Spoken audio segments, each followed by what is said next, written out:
Howdy folks, welcome to another episode of Diversifying the Portfolio. I have now got my first boxes of, I believe, Star Wars Vintage Collection, I think is what's in here. I've received them a couple days ago. I've been waiting to make a video. So let's get into it, see what I ordered, because I'm not sure what's in these boxes here. Star Wars music. What is the Star Wars? Any of the Star Wars Cantina music? Nope, nope. Okay, so get this other box out of the way. See what we got in here.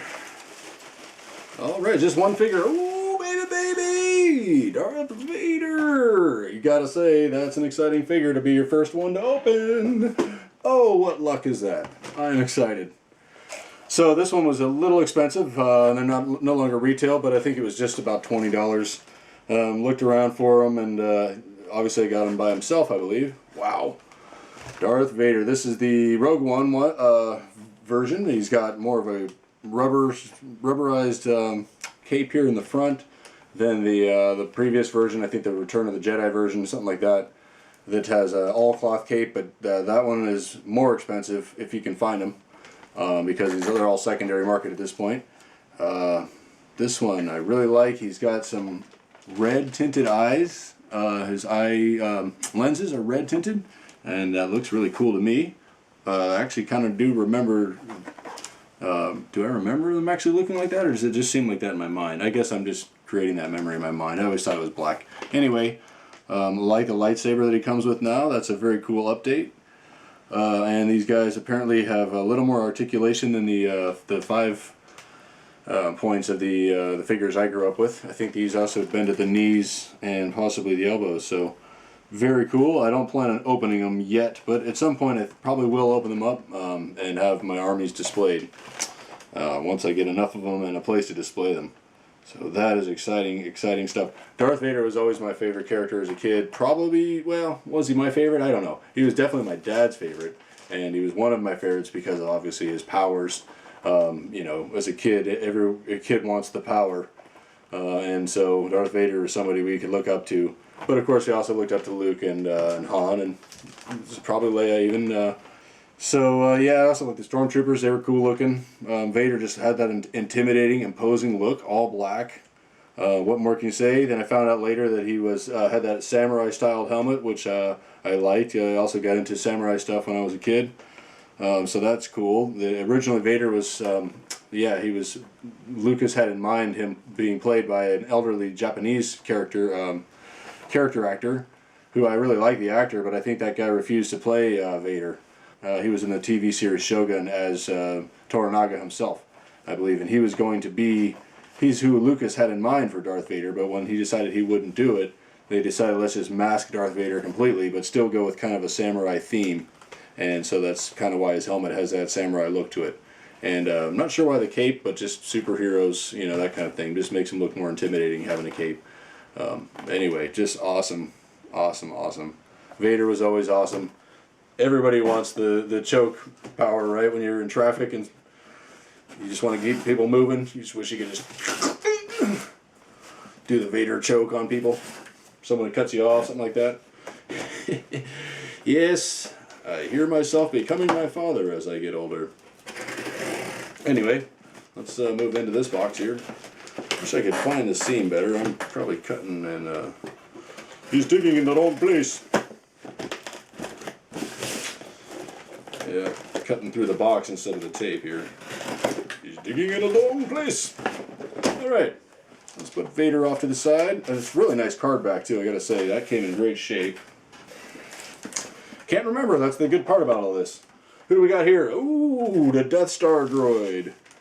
This was one I didn't think I was going to get. Just didn't figure he was that important to me. And now why did I justify it? Always a lot of these, reason I justify a lot of these is because if I get 3 at a time, it's making the shipping free. You know how they make everything like order $35 and then the shipping's free a lot of places. So that's probably what happened here. Card's a little bent in the corner. I may display him anyway in the box until I open him. But a very cool looking figure. He's got quite a bit of almost dry brushing on him, I think you can see. So the detail makes him actually look metallic. I don't think that's vac metal. I believe that's just painted, but it's quite nice. because of the dry brushing that leaves the black underneath a little bit visible. Man, that's pretty cool. I actually like him better than I thought.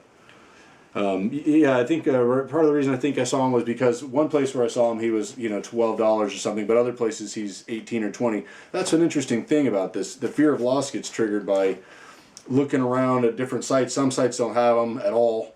Other sites have them, you know, inflated prices, $20, $30, $40, and then you'll find one site that has them for $10, and so you're like, I gotta get them now.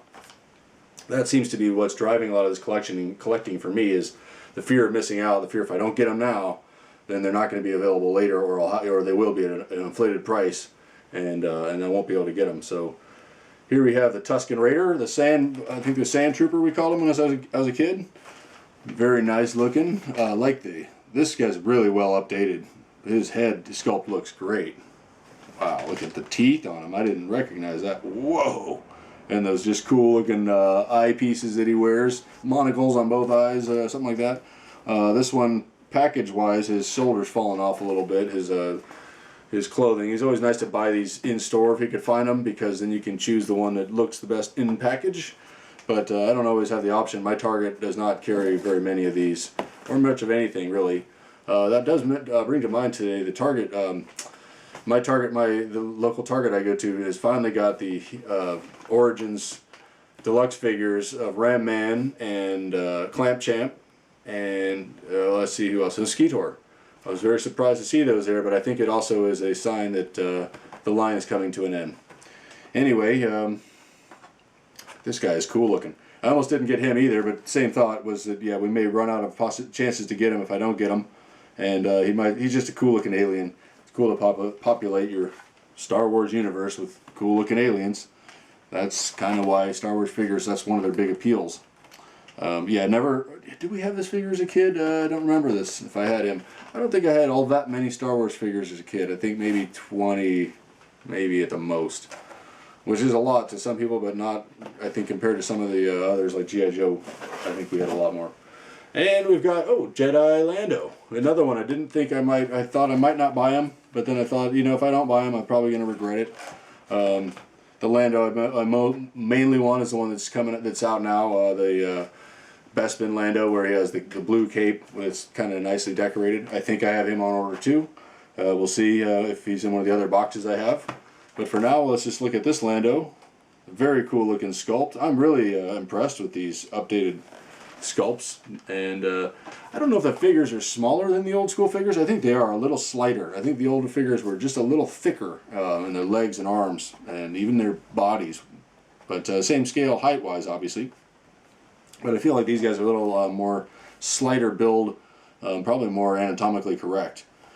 So he's got his very nice. I don't know. There's no blaster in that, right? It's just a halberd kind of weapon where you chop someone's head off with it. And he's got his very nicely decorated helmet. That's the other thing, the vintage figures, I don't think any of them had removable gear. Almost all of them, just the helmet was on, and that was the way he was. And so we did have this figure as a kid, I believe, and I might have had him and one of the Gamoran guards, although I can't remember for sure. But anyway, yeah. Lando, I kind of didn't like him as a kid because he seemed like he was a traitor. When we watched Empire Strikes Back, I think I got the impression that Lando was a traitor to the cause, and even when he came back to their side, realized he never really was a traitor. He was put in that position by Vader where he had to, in order to even be able to help Leia escape. He had to let them take Han, which was just the way it was. So he really wasn't a traitor, but that's how it seemed as a kid. But then he comes back to help them out in Return of the Jedi, and in a big way, right? He's a big player, General Calrissian at the end there. So anyway, that's pretty much that's all for these figures. Very excited to have them. You can see my very first Star Wars vintage collection. These are named, we got the card names here, VC-144. I'll have to learn these now. That's Lando Calrissian Skiff Guard. VC-144. VC-199 is Tusken Raider. Like I said, I think we just called them the Sand Troopers, I think, when I was a kid. Don't believe we call them the Tusken Raiders. Woo-hoo! They're not standing up very well. Death Star droid here. Very cool, very cool. That's VC-197. And we've got Darth Vader VC-178. Fantastic. That's my introduction here to Star Wars Vintage Collection series. Star Wars, yeah, Vintage Collection. That's what it is. SWVC. So very excited. Very cool figures. That's it. Take care. Have a good one, guys. Bye.